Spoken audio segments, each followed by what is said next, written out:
Le Seigneur soit avec vous. Évangile de Jésus-Christ selon saint Luc. En ces jours-là, parut un édit de l'empereur Auguste, ordonnant de recenser toute la terre. Ce premier recensement eut lieu lorsque Quirinius était gouverneur de Syrie. Et tous allaient se faire recenser, chacun dans sa ville d'origine. Joseph lui aussi monta de Galilée depuis la ville de Nazareth vers la Judée jusqu'à la ville de David, appelée Bethléem. Il était en effet de la maison et de la lignée de David.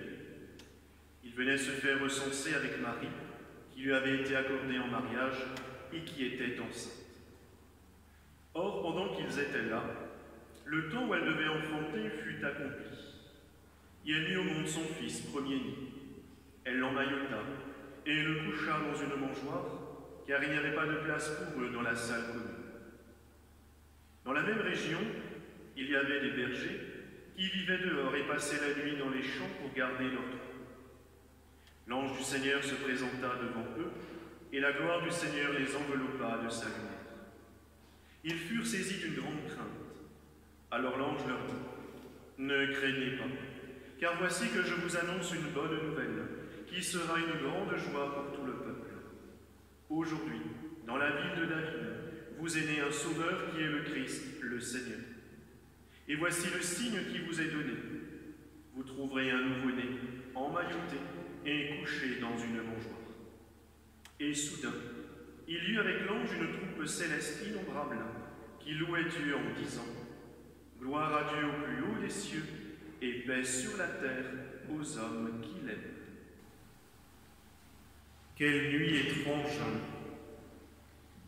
Une nuit étrange où les sentiments se mélangent, car c'est une nuit à la fois attendue par certains et peut-être redoutée par d'autres.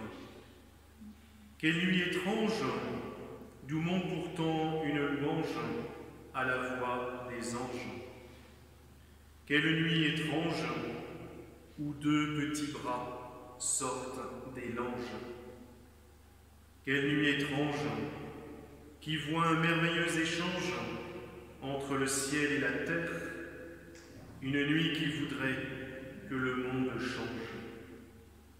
Quelle nuit étrange, où ce qu'il y a de plus petit nous dérange. Une nuit étrange, car nous avons eu l'autorisation ce soir de sortir. Pourtant, nous voici un peu moins nombreux que d'habitude. Mais ce soir-là, à Bethléem aussi, il fallait se dépêcher.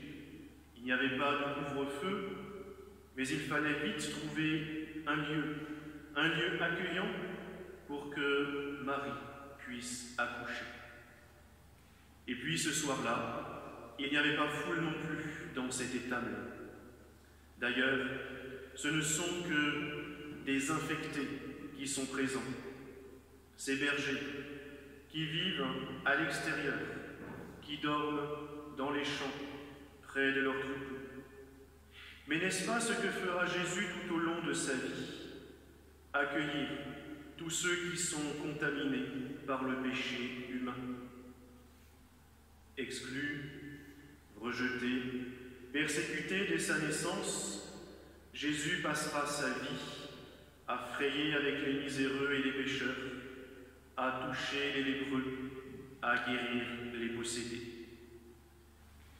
Dans cette crèche, dans cette mangeoire, ce sont deux bras qui nous sont tendus.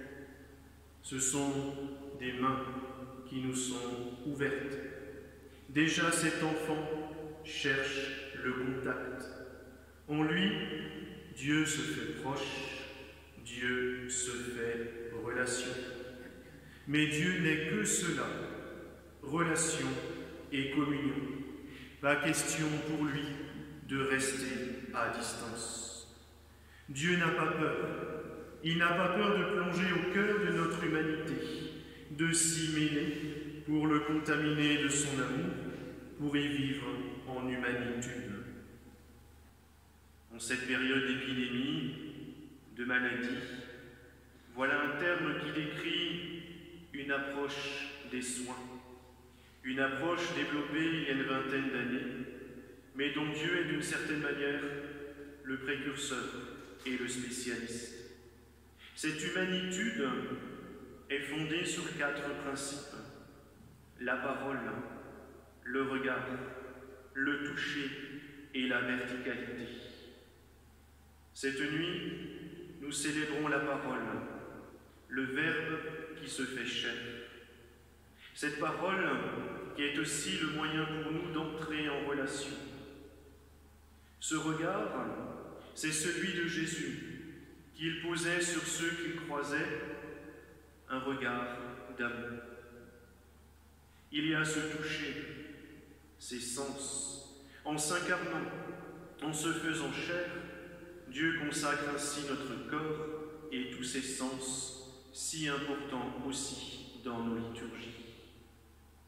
Et puis il y a cette verticalité, car Jésus est venu mettre l'homme debout.